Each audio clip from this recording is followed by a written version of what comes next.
है वो देख रहे थे प्रोडक्ट रिसर्च के टैक्टिक्स जो हैं उनको देख रहे थे, ठीक है। आमीन आमीन। प्रोडक्ट रिसर्च के जो टैक्टिक्स हैं उनको हम देख रहे थे, तो हमने उनमें से कुछ टैक्टिक्स जो हैं वो कल स्टडी किए एंड कल हमने जो है वो इस पे कुछ क्वेश्चन आंसर्स भी करने थे, लेकिन वो नहीं कर पाए क्योंकि मैं ऑब्वियसली वहाँ पे बिजी हो गया, ताकि मेरी मीटिंग हो सके प्रिंसिपल के साथ, लेकिन नहीं हो पाया। सो इसको फिर आज जो है वो मैं कवर कर लेता हूँ। तो जो हमने इससे पहले चीजें पढ़ी थी वो थी प्रोडक्ट रिसर्च टैक्टिक्स, ठीक है। इसको थोड़ा सा रिव्यू कर लेते हैं कि प्रोडक्ट रिसर्च टैक्टिक्स का क्या मतलब है, क्या हमने क्यों इसलिए इसको किया।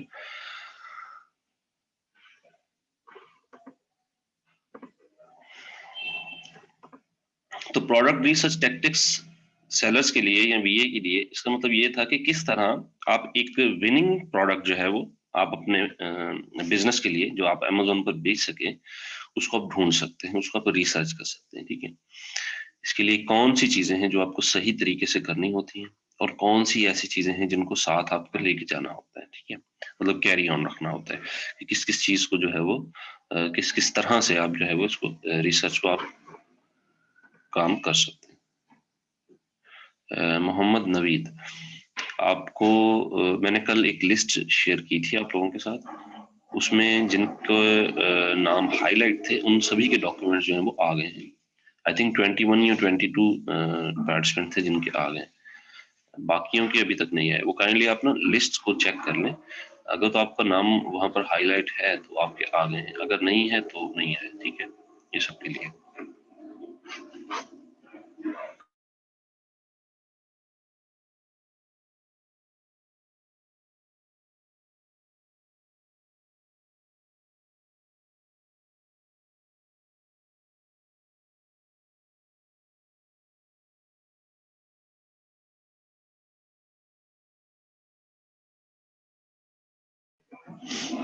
जी, थोड़ा वेट कीजिएगा एक मिनट, मेरी तरफ से शोर है, मैं कहता हूँ ये खत्म हो जाए।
जी सॉरी, मेरी तरफ जरा शोर था, मैंने कहा पहले वो खत्म हो जाए तो फिर आप लोगों से मैं बात करता हूँ। तो टैक्टिक्स की बात करें तो अमेजोन रिसर्च के टैक्टिक्स क्या थे, हमने उनको देखा कि किस तरह जो है वो कहाँ कहाँ से किस किस जगह से जो है वो हम कुछ अमेजोन के प्रोडक्ट्स के आइडियाज जो हैं उनको ले सकते हैं एंड देन इसको कैरी ऑन कर सकते हैं प्रोडक्ट रिसर्च टूल्स के थ्रू, ठीक है। तो ये हमें जो है वो आइडियाज मिल गए। अच्छा, इसके बाद जो है हमने क्या ऐसी चीजें हैं जिनको देखना होता है, that is product research criteria. Criteria की अगर बात करें तो प्रोडक्ट रिसर्च के को जारी रखने के लिए, कैरी ऑन रखने के लिए जिन जिन चीजों की जिन जिन पहलुओं को हमने देखना होता है, ठीक है, वो क्या होती हैं। So one of the best ways to do successful product research is to go through certain aspects, ठीक है। तो कुछ पहलू जो हैं उनको हमने देखना होता है, उनको स्टडी करना होता है, और उसके बाद जो है वो फिर हमें पता चलता है कि ये हमारा जो प्रोडक्ट है या जिस प्रोडक्ट की हमने रिसर्च कर रहे हैं तो ये किस तरह परफॉर्म कर रहा है, ठीक है। तो जो चीज़ हमने देखनी होती है ऑब्वियसली, अच्छा ये वैसे नंबरिंग के हिसाब से नहीं है, मतलब यहाँ पे मैंने नंबरिंग जरूर दी हुई है, लेकिन ये मतलब कोई असेंडिंग ऑर्डर में नहीं है कि पहले जी रिव्यू ही देखने हैं हमने या पहले जी प्राइस ही देखनी है। सो ये बस ऊपर नीचे लिखती है। सबसे पहली चीज अगर यहाँ पे बात करें तो that is speed of reviews per month. ठीक है, कि एक मंथ के हिसाब से जो रिव्यूज हैं वो कितने जो है वो चल रहे हैं। ठीक है, this is the rate of which reviews come in every month. अच्छा, मैं आप लोग को ये बता दूं कि ये क्राइटेरिया या मतलब ये चीज कि वो है कि जब हम प्रोडक्ट रिसर्च करते हैं हमारे पास जब डेटा आता है, ठीक है, मैं आपको याद होगा कि जब मैंने हीलियम 10 आप लोग को रन करके दिखाया, वहां पे हमारे पास कुछ डेटा जो है वो आया। ठीक है, तो उस डेटा में प्राइस, एवरेज प्राइस, उनकी सेल्स, रेवेन्यू, मंथली रेवेन्यू, ठीक है, और रिव्यूज और रेटिंग्स, ये सारी चीजें जो है वो वहां पर शो होती हैं। ठीक है, तो मैंने आपको कहा था जिन लोगों के ज्यादा रिव्यूज होंगे तो वो उन पर हमने मतलब उसको हमने ये देखना है कि उसकी सेल कितनी है। ठीक है, लेट्स से अगर किसी के 3000 रिव्यूज हैं और उसकी सेल जो है वो आ रही है 2000 यूनिट्स, मतलब 2000 सेल है उसकी मंथली, और अगर किसी के 100 जो है वो रिव्यूज हैं और उसकी जो है वो सेल आ रही है 100, ठीक है, तो इट मीन्स कि अगर ये ऐसा प्रोडक्ट है इसके लिए जितने ज्यादा रिव्यूज होंगे इसकी सेल उतनी ज्यादा जो है वो बढ़ेगी। ठीक है, मतलब ये रिव्यूज जितने होंगे उससे इसकी सेल बढ़ेगी। ठीक है, तो बाजूकात इस तरह होता है। बाजूकात इस तरह होता है कि हमारे अगर 5, 10, 50 रिव्यूज भी हों, 50 जो है वो अच्छे रिव्यूज भी हों, तो तब भी जो है वो क्या कहते हैं इसको, हमें 1 मिनट वेट कीजिएगा।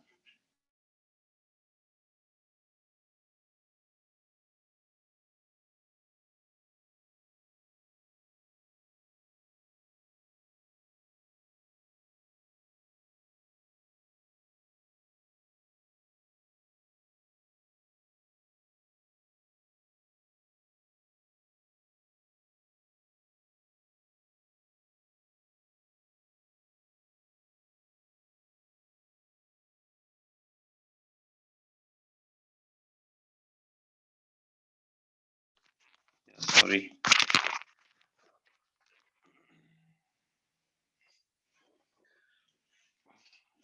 और इसी के साथ साथ speed of reviews per month. ठीक है, कि हर महीने उससे कितने जो है वो रिव्यूज जो है वो बढ़ रहे हैं। ठीक है, हर महीने उस प्रोडक्ट को कितने रिव्यूज जो है वो मिल रहे हैं। So this is the rate of which reviews come in every month. If there are many reviews coming in, which can only mean one thing: many people are buying the product and they are either complaining about it or not satisfied at all। ठीक है, अब इसका क्या मतलब हुआ? इसका मतलब ये हुआ, अच्छा ये है मतलब रिव्यूज हर महीने कितने आते हैं। अगर वहां पर ज्यादा रिव्यूज हर महीने आ रहे हैं तो इसका एक ही मतलब हो सकता है। ठीक है, कि बहुत ज्यादा लोग जो हैं उस स्पेसिफिक प्रोडक्ट को परचेज कर रहे हैं। ठीक है, तो उस स्पेसिफिक प्रोडक्ट को परचेज करने के बाद दो ही चीजें हो सकती हैं: या तो लोग ज्यादा उसके लिए कंप्लेन कर रहे हैं, या वो उस प्रोडक्ट के लिए सेटिस्फाइड नहीं है। ठीक है, या वो वैसा नहीं है जैसा उन्होंने दिखाया गया। अब इसकी क्या रीजन है, मैं आपको ये भी बता देता हूँ। If there are fewer reviews और a lot of bad reviews coming in per month, then you can compete with them easily by providing better products। ठीक है, अगर तो बहुत कम रिव्यूज आ रहे हैं या रिव्यूज जो आ रहे हैं वो बैड हैं, अच्छे रिव्यूज नहीं है प्रोडक्ट के, क्वालिटी के, ठीक है, और सेलर के हवाले से बैड रिव्यूज हैं हर महीने, तो क्या है कि हम बेहतर सर्विसेज, बेहतर प्रोडक्ट, बेहतर क्वालिटी प्रोवाइड करके उन जो हमारा कंपेटिटर है, ऑब्वियसली जिस प्रोडक्ट की हम रिसर्च कर रहे हैं, उनके साथ compete किया जा सकता है। अच्छा, जो जो लोग प्रोडक्ट परचेज करते हैं ना, उनमें से जिन लोगों के लिए वो प्रोडक्ट अच्छा काम कर रहा होता है एक नॉर्मल रेंज में, ठीक है, वो ज्यादातर उनको देते नहीं है, रिव्यू देते नहीं है, बस रेटिंग डाल देते हैं और ओके कर देते हैं। ठीक है, फिर कुछ लोग होते हैं जिनको एक्स्ट्रा ऑर्डिनरी परफॉर्मेंस मिलती है, वो ऑब्वियसली बड़े खुश होकर जो है वो रिव्यू देते हैं। फिर कुछ लोग ऐसे हैं जिनको वो एक्सपेक्टेड नहीं करते कि ये मतलब अच्छा परफॉर्म नहीं कर रहा प्रोडक्ट, या वो चीज़ नहीं है जो उन्होंने देखी थी, या वो चीज़ नहीं है जो उन्होंने डिमांड की थी। तो ज्यादा रिव्यूज जो हैं वो इन लोगों के आते हैं जो किसी चीज से सेटिस्फाइड ना हो। ठीक है, मतलब अगर आप लोग किसी चीज से सेटिस्फाई हैं, आप लोग तारीफ नहीं करेंगे। ठीक है, अगर खाना अच्छा बना है ना घर में तो अम्मी की तारीफ नहीं होती ज्यादा, लेकिन जिस दिन खाना अच्छा ना बनाओ ना, उस दिन लाजमी कहा जाता है कि खाना अच्छा नहीं बना। ठीक है, तो ये मैं आप लोगों को मिसाल देना चाहता हूँ, ये ह्यूमन नेचर की बात कर रहा हूँ। सो अगर ज्यादा रिव्यूज आ रहे हैं हर महीने तो इसका मतलब ये है कि हमें उन रिव्यूज को चेक करना चाहिए। सेकंड आ जाता है क्वालिटी ऑफ रिव्यूज। रिव्यूज की क्वालिटी क्या है? अच्छा, क्वालिटी से क्या मुराद है रिव्यूज की? मतलब कि वो क्या वो अच्छे रिव्यूज हैं, गुड हैं, और दे बैड, ठीक है। मतलब हमारे पास 5 स्टार की रेटिंग होती है, तो जिस हिसाब से हमने रिव्यू देना है हमने उसको उस हिसाब से स्टार्स भी दे देने होते हैं, ठीक है। लेट्स से तो अगर तो किसी ने 1 स्टार और 2 स्टार दिया है, दैट इज नेगेटिव, ठीक है, that is not good rating, that is negative rating, ये नेगेटिव क्वालिटी में चला जाता है। फिर आ जाता है 3 स्टार। 3 स्टार होता है न्यूट्रल। न्यूट्रल आप लोगों को पता होगा कि ना ऊपर का ना नीचे का, दरमियान का, ठीक है, न्यूट्रल आ जाता है। चौथा और पांचवा जो स्टार है, 4th and 5th star, that is good, considered good, ठीक है। So all reviews may not be good, there might be good as well as bad. Depending upon the quality of the reviews, you could compete with the sellers to provide better products in that sector. तो हर review obviously अच्छा नहीं होता, कुछ अच्छे होते हैं और कुछ बुरे होते हैं। तो क्वालिटी के हिसाब से कि रिव्यूज की क्वालिटी क्या है, ठीक है, लोग जो है उनको क्या चाहिए था प्रोडक्ट में, और इस जो है सेलर ने उनको क्या प्रोडक्ट में नहीं दिया। अगर तो हम वो बेहतर प्रोवाइड कर सकते हैं तो हम उसके साथ compete कर सकते हैं क्वालिटी के हिसाब से, ठीक है। अगर वो सेल ले सकता है इस तरह के प्रोडक्ट से, तो अगर हम उससे बेहतर प्रोडक्ट दें तो हम भी सेल जो है वो जनरेट कर सकते हैं। इस तरह की सोच हमें रखनी चाहिए। नंबर 3 पे आ जाता है नंबर ऑफ रिव्यूज, के रिव्यूज हैं कितने, ठीक है। So a lot of reviews directly imply that there is a decent amount of customers for product in demand, ठीक है। तो ज्यादा रिव्यूज का मतलब ये है कि कई सारे ऐसे लोग हैं जो इस प्रोडक्ट की डिमांड में हैं, ठीक है, ये वो इसको पसंद करते हैं, ठीक है। ऑब्वियसली क्योंकि amazon जो है वो हर साल रिव्यूज जो है वो खत्म करता है, पुराने रिव्यूज जो है उनको उड़ा देता है ताकि नए रिव्यूज जो है उन पर आते रहें, ठीक है। तो ये अमेजोन की कुछ उनकी अपनी ही एक अजीब सी पॉलिसी है, उस हिसाब से वो मतलब वो रिव्यूज जो है वो डिलीट कर देते हैं, ठीक है, वहां से गायब कर देते हैं। पता नहीं अब ये किस तरह वो करते हैं, बट लेकिन वो कर लेते हैं, क्योंकि देखिए ना, जो 7-7 सालों से या 10-10 सालों से लोग काम कर रहे होंगे, अगर उनकी बात करें तो फिर वहां पर तो बहुत ही ज्यादा जो है वो रिव्यूज 50,000 के करीब भी रिव्यूज हो चुके हो। सो वो लोग जो है इसको डिलीट कर देते हैं। Such a product is good for sale and shows good demand, ठीक है। तो इस तरह का प्रोडक्ट जिसपे बहुत ज्यादा रिव्यूज हो सकते हैं, तो इस तरह का प्रोडक्ट अच्छा भी हो सकता है सेल के लिए, और वो एक अच्छी डिमांड जो है वो भी हमें दिखाता है। If there are a lot of good reviews, then the seller is probably ruling in that sector. अगर वहां पे बहुत ही ज्यादा अच्छे रिव्यूज हैं तो इसका मतलब ये है कि सेलर जो है वो उस सेक्टर में, ठीक है, उस नीश में अच्छा जो है वो काम कर रहा है और अच्छी सेल कर रहा है। Whereas bad reviews show signs of improvement in customer service. पर जहाँ पे बैड रिव्यूज की बात है, इसका मतलब ये है कि उनकी कस्टमर सर्विस और या उनका प्रोडक्ट जो है वो बेहतर नहीं है। तो नंबर ऑफ रिव्यूज को भी हमने देखना होता है। हमने उन प्रोडक्ट्स को देखना होता है जिनके नंबर ऑफ रिव्यूज जो है वो कम होते हैं। क्यों? क्योंकि कम कम नंबर ऑफ रिव्यूज के साथ भी क्या वो सेल जनरेट कर पा रहे हैं या नहीं। क्योंकि 3,000 या 4,000 रिव्यूज की अगर बात करें, वो लोग तो सेल्स जनरेट ऑटोमेटिकली कर लेंगे, ठीक है। लेकिन क्या कोई ऐसे लोग भी हैं जो 50 या 100 रिव्यूज के साथ ही सेल्स भी ले रहे हैं, ठीक है। क्योंकि हमने जब स्टार्ट करना है तो हमारे पास 0 रिव्यू होगा, ठीक है। हमने अपने आप को 50 या 100 रिव्यूज लाने होंगे, ठीक है, किसी ना किसी तरीके से। तो जब हम वो लेकर आते हैं तो क्या हमें ऑर्गेनिक सेल्स मिलना स्टार्ट होंगी? सो सो दैट्स द क्वेश्चन। इसी वजह से हमने इस चीज को देखना होता है कि क्या नंबर ऑफ रिव्यूज ठीक है। जो चौथी चीज है वो है एज ऑफ लिस्टिंग, कि प्रोडक्ट जो है वो कितने अरसे से सेल किया जा रहा है अमेजोन पर। मतलब पहले वो कब जो है वो अमेजोन पर उसको पब्लिश किया गया था, पहले कब सेल के लिए अवेलेबल हुआ था प्रोडक्ट, जो कहते हैं age of listing. If the products were listed long ago, then they are probably not in demand now or have lost the support of the seller. So not all products have a long period of demand. Most of the products lose their sales within a couple of months. तो अगर तो कोई ऐसा product है जो काफी अरसा पहले जो है वो लिस्ट किया गया था, तो हो सकता है उस प्रोडक्ट की अब डिमांड जो है वो खत्म हो चुकी है, ठीक है। तो बहुत सारे जो लोग हैं वो पुराने प्रोडक्ट्स जो हैं वो परचेज नहीं करना चाहते, या वो कुछ अपडेटेड प्रोडक्ट जो है वो उसको चाहते हैं, ठीक है। मतलब आप एक चीज परचेज कर रहे हैं, आपने एक माउस परचेज किया है, आपने एक कीबोर्ड परचेज किया है, या आपने एक लैपटॉप परचेज किया था आज से 3 साल पहले, आपने एक लैपटॉप परचेज किया सपोज 2 साल पहले आज से। तो जब आपने एक नया लैपटॉप परचेज करना है तो ऑब्वियसली आप वो वर्जन नहीं परचेज करेंगे, वो मॉडल नहीं परचेज करेंगे, आप एक अपडेटेड चीज जो है वो चाहेंगे, ठीक है। तो इसी तरह प्रोडक्ट्स जो हैं, डिफरेंट कंज्यूमर प्रोडक्ट्स जो हैं, उनके हवाले से भी यही चीज होती है कि अगर आपने एक तरह का, एक क्वालिटी का, एक शेप का या एक कलर का आपने प्रोडक्ट सेल किया था 3 महीने, 4 महीने, 6 महीने पहले, तो हो सकता है कि वो दोबारा 6 महीने बाद सेल ना हो, ठीक है। आपको उसको थोड़ा सा अपडेट करना पड़ेगा, आपको उसमें नई चीज लेकर आनी पड़ेगी। तो यही होता है जब अमेजोन पे काम हो रहा होता है। आपने एक प्रोडक्ट हंट किया, हो सकता है आपने उसको 6 महीने तक अच्छा सेल किया हो, लेकिन 6 महीने बाद उसकी सेल ही ना आए, आपको एक नया प्रोडक्ट हंट करना पड़ेगा ताकि आप नया प्रोडक्ट हंट करके उसको लॉन्च कर सकें, ठीक है।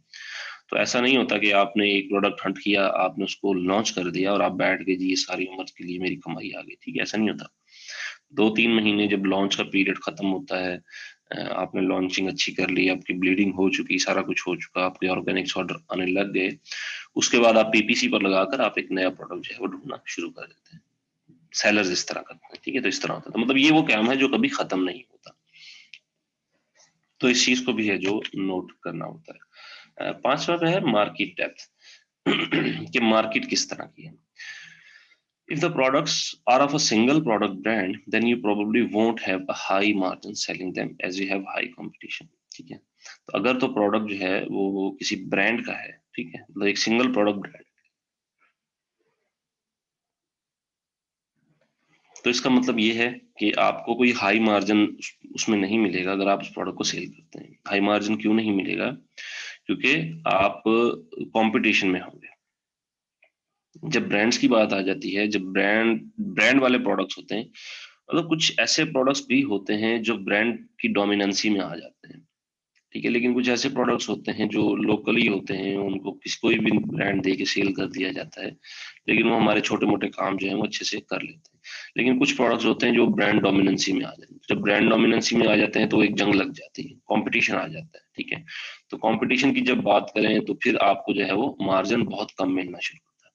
So if it's a multiple product brands, you can switch over to the products that are not sold well. तो अगर तो आप कोई ऐसा प्रोडक्ट आप रिसर्च कर रहे हैं और वो एक ही किस्म का प्रोडक्ट जो है वो डिफरेंट ब्रांड्स उसको सेल कर रहे हैं, ठीक है, मतलब सिमिलर प्रोडक्ट होगा, अपने अपने नाम से उसको सेल कर रहे हैं, तो क्या है कि आप जो है वो किसी और प्रोडक्ट को देखें जिसको आप अच्छे से बेच सकें, ठीक है, या जो अच्छे से नहीं बिक रहा आप उसको अच्छे से बेच सकें। क्योंकि अगर आप उनके साथ compete करेंगे तो बहुत ज्यादा मुश्किल हो जाएगा। You also need to assess the market of these products to decide if it's the right product for you. इसी के साथ साथ आपको इस चीज का भी अंदाजा, इस चीज का भी तज्जिया करना होगा कि जो मार्केट है वो इस इन प्रोडक्ट्स के हिसाब से मतलब कौन सी मार्केट जो है वो बेहतर रहेगी, कौन सी नीश जो है वो बेहतर रहेगी, और कौन सी कंट्री जो है वो बेहतर रहेगी जहां पर आप उसको सेल कर पाए। ओके, 1 मिनट होल्ड कीजिएगा।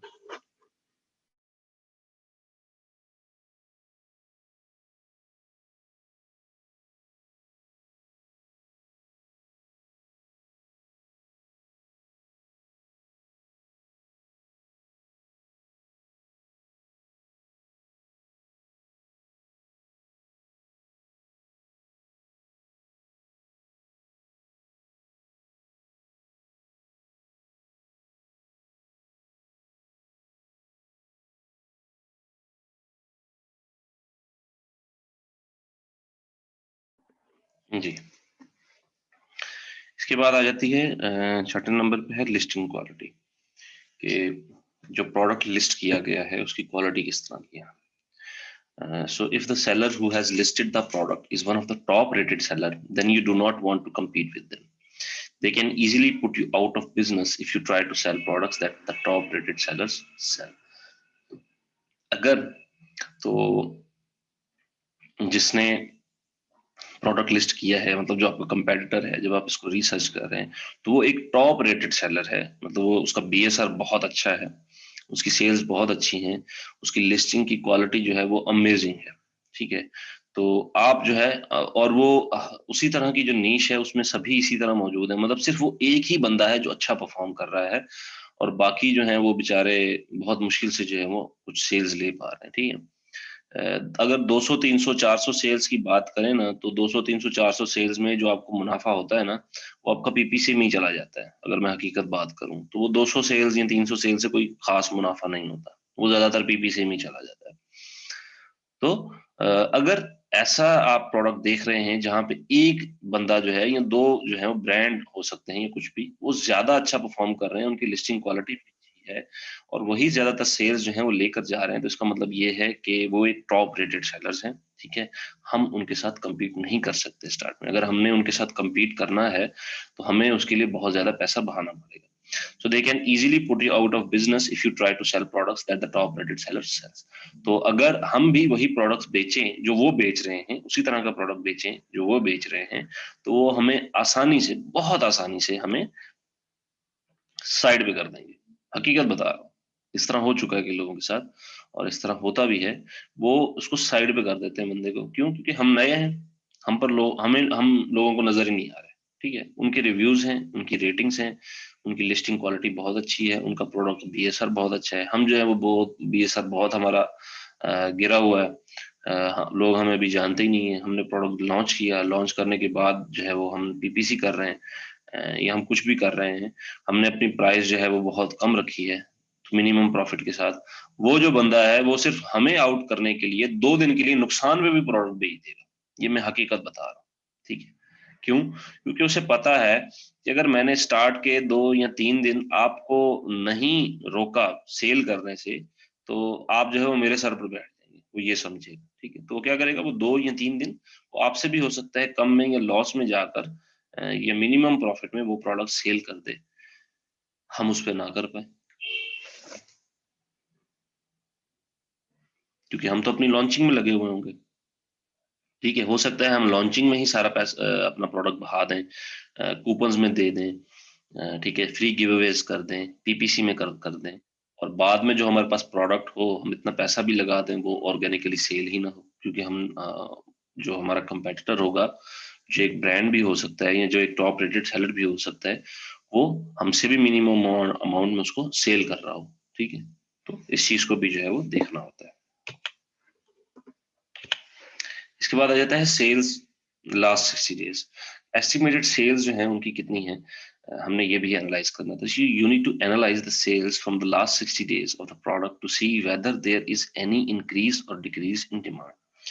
पिछले 60 दिनों में या पिछले 90 दिनों में हम इस चीज का भी अंदाजा लगाते हैं कि जो प्रोडक्ट है उसकी सेल्स जो है वो किस तरह गई, क्या उनकी डिमांड कम हुई, क्या उनकी डिमांड बढ़ी। अगर उनकी डिमांड बढ़ी तो किस ऐसे मतलब टाइम में उनकी डिमांड जो है वो इंक्रीज हुई। क्या वो हमारी प्राइस कम करने से उन लोगों ने उसको ज्यादा परचेज किया, या हमने प्राइस बढ़ाई तो उसके लिए परचेज किया, या हमारे रिव्यूज आए तो परचेज किया, या वो एक खास ऐसा महीना था जिसकी वजह से वो प्राइस डिक्रीज हुई या प्राइस इंक्रीज हुई, सॉरी, डिमांड इंक्रीज हुई या डिमांड डिक्रीज हुई।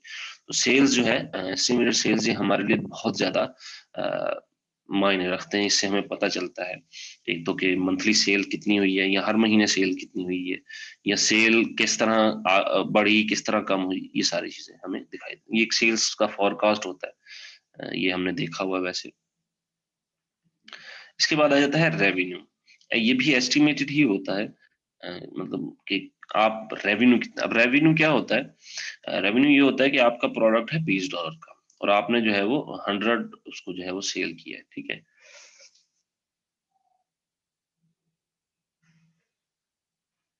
100 यूनिट जो है वो आपके सेल हुए हैं, और 1 महीने के सपोज, और प्रोडक्ट की प्राइस जो है वो $20 है। तो 100 × 20 ये हो गया $2000। तो ये $2000 जो है वो हमारा रेवेन्यू आ गया। अब इसमें से कॉस्ट निकल जाएगी, एफबी फी निकल जाएगी, और बाकी जो है वो हमारा नेट प्रॉफिट रह जाएगा। तो इसको ये होता है रेवेन्यू। रेवेन्यू मतलब मुकम्मल आपने कितनी सेल की। ठीक है, if the top sellers make good revenue from the product in the last 60 days, then you may also have a good chances of earning good revenue. You could use several online FBA tools to track the products for future sales for any period of time.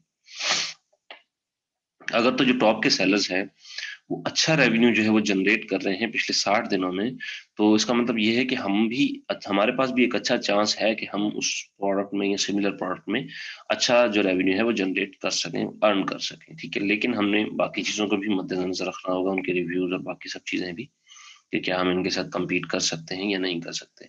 इसके अलावा ये revenue और sales इन सबको track करने के लिए obviously हमारे पास जो टूल्स अवेलेबल हैं वो हमें ये ट्रैक बताती रहती हैं कि किस तरह जो है हमारी सेल्स अच्छी जा रही है, बुरी जा रही है, क्या हमें करना चाहिए, क्या नहीं करना चाहिए, ये चीजें भी हमें नजर आती रहती हैं।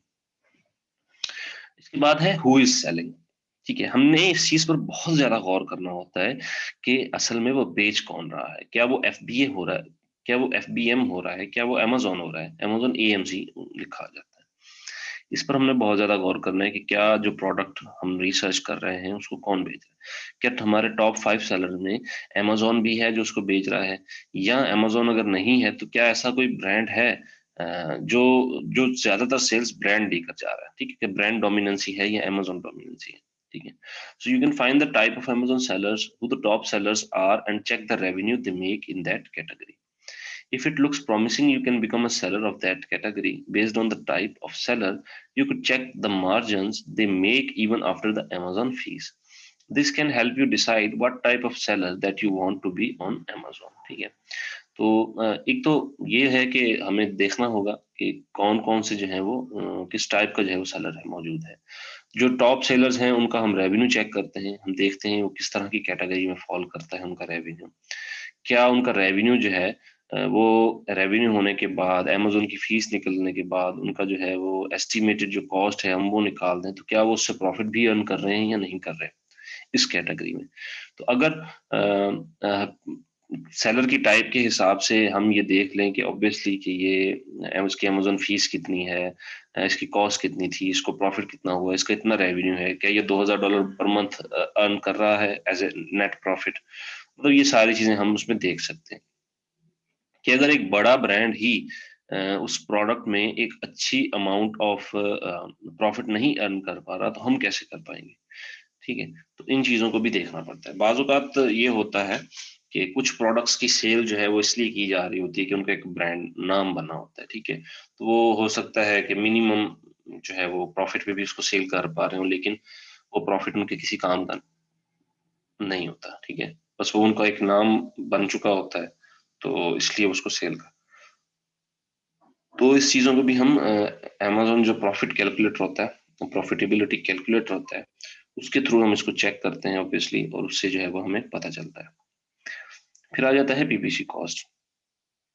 The PPC cost of a product is the conversion rate for that product. Generally, every product on Amazon has a 10% conversion rate.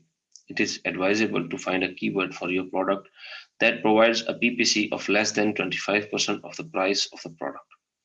अच्छा, PPC कॉस्ट भी, PPC पर कितनी कॉस्ट जो है वो लगेगी, तो उमूमन PPC की जो कॉस्ट है किसी प्रोडक्ट पे उसको कन्वर्जन रेट भी कहा जाता है उस प्रोडक्ट का। कन्वर्जन रेट का मतलब क्या हुआ कि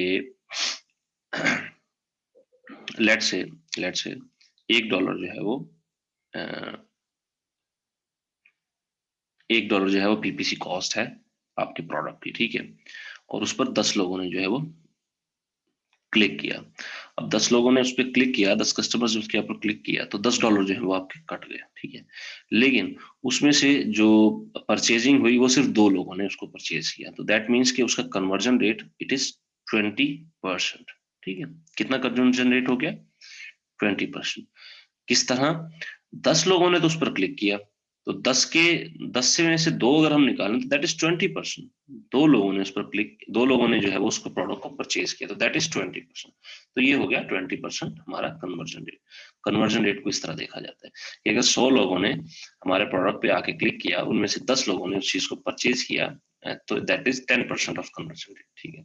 so generally every product on Amazon has 10% conversion, तो ज्यादातर हर एक प्रोडक्ट का 10% कन्वर्जन रेट लाजमी होता है।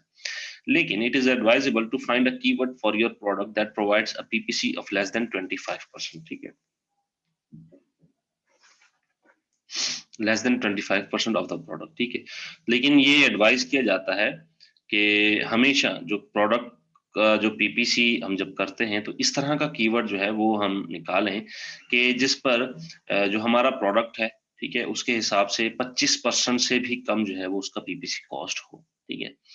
अब ऐसा नहीं है कि हम जो है वो सपोज एक प्रोडक्ट सेल कर रहे हैं जिसमें हमारे पास $3 या $4 जो है वो मुनाफा है, ठीक है। तो उस हिसाब से हमने इसको देखना होता है कि हम अपने पीपीसी को मैनेज करते हैं, ठीक है।